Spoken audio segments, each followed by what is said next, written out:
Hey, what is up guys? So we are going to be doing the deck profile on the Kuriboh OTK deck that I played a few days ago. And honestly guys, this deck is more for fun than anything. It's not a serious deck. It's more of a troll, fun, win condition deck. So don't be thinking that this deck will be, getting you first place out of YCS. But anyways, let's go ahead and get started with the deck profile. I'll explain all the choices as we go along. And if you want to actually see the combo, it's a pretty self-explanatory combo. But I'll put a link down below in the description box. And you can actually check out the full video of me OTKing my opponent. Or essentially, my opponent OTKing himself, because he didn't actually need to OTK himself. But anyways, let's get started. So first off, we play one Wing Kuriboh level 10. He is the win condition of this deck. You basically combo him with Nightmare Archfiends, and you basically just win. That's your win condition essentially in the deck. One thing I do want to mention though, I only play one Wing Kuriboh level 10, so if you happen to mill it with 6th Sense, you've lost your win condition, but I figure 6th Sense is just too good not to play, and since it's a troll deck anyways, why not just sack as hard as possible, and if I lose it, yeah, pretty much you've lost the game. But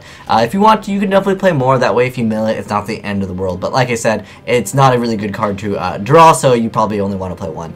Next up, 3 card D. You want to go as quickly as possible. So 3 card D, more draw power. 3 Max C, more draw power. 3 Wing Kuriboh, well, you technically need it for the OTK. Plus, he's a good stall card. You can set it, he dies, whatever. You don't take any other battle damage. But if they have piercing, you still take that first amount of damage, because it has to be sent to the graveyard in order for you to actually get its effect. So if they banish it or something, then yeah, you don't get that effect.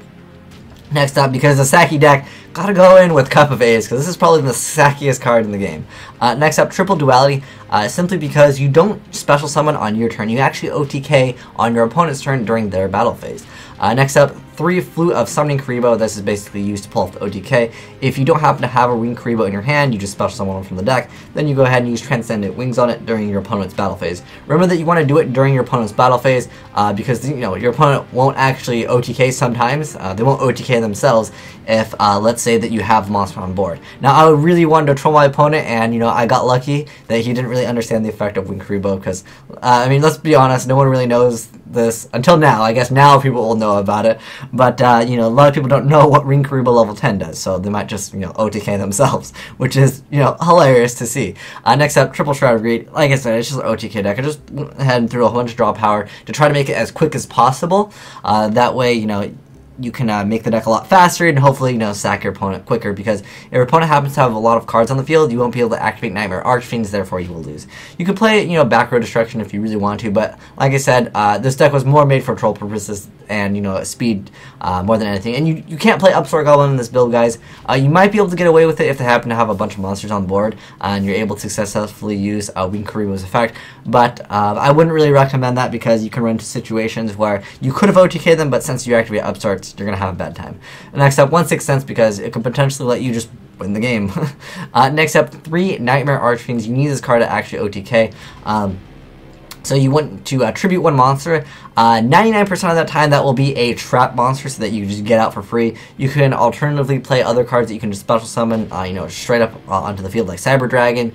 I don't know, Photon Thrasher, just cards that you can just get out on the board. I figured I'll play a bunch of traps, that way my opponent might be scared of like 4 or 5 back row and they won't want to attack. That way, I can just kind of speed myself up, by, letting my opponent play passively and just, OTKing them. Next up, I play a bunch of just trap monsters. I played 3 Stronghold, 3 Metal Reflex Siam, 2 Embodiment of Apophis, and then 3 Zome of the Spirit. It doesn't really matter what you play. I just kind of threw the ones that I knew off the top of my head. There's probably better ones. There's ones that are tuners now. If you really wanted to, you could technically pull off a Gustav Max in the deck. That would be with double Metal Reflex Times. Now, you can't XYZ with tokens, but you can XYZ with trap monsters, which is kind of cool. So you can definitely make use of that. As far as the Echo deck, you don't really need anything. This was, like I said in the video, it was some gimmick puppet deck that I took apart a long time ago and I didn't bother to change it. I'm like, okay, well, I think I had like Dualities, Maxis, and Card-Ds. I'm like, okay, this deck is halfway started for me. But as far as other cards, you can definitely, if you really want to, you can play regular Kuriboh, and you can definitely play BLS in there if you want to, but you really don't need it. I mean, this deck has like a one-way linear win condition, and like I said, it was more for troll purposes than anything. It's just to have fun with the game. It's always fun to see these TV show cards actually see some play, like Dark Magician. I mean, what is it? Not Skull Archfiend.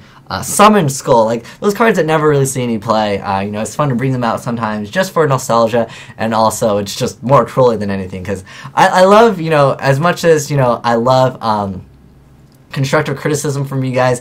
Sometimes I do enjoy you guys trolling in the comment section, but I like how YouTube now is like, oh, we're trying to remove trolls. I'm like, no, trolling was what makes this, you know, it makes YouTube fun for me. I support trolling on this channel, but just don't post links to, you know, external sites that are bad. Like those, I will actually remove because I don't want someone thinking that they're going to get a free iPod and then they get viruses, and then they'll be very sad.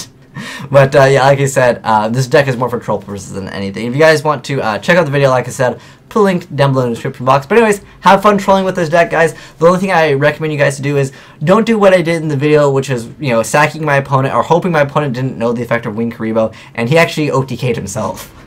But wait for your opponent's battle phase to happen, then go for Fluid Summoning Kuriboh, then go for the Transcendent Wings, and then go ahead and then finally get out your Wing Kuriboh level 10 to OTK them. Because remember, your opponent doesn't have to enter the battle phase. And one other thing I did want to mention, because it's kind of important in the game mechanics of Yu-Gi-Oh! If your opponent does not enter battle phase, they cannot enter main phase 2. I figure, in the off chance that it's actually relevant to a duel, I figured I'd mention it now. But anyways, thanks for watching, guys. Have a great day. Asian Eyes, out.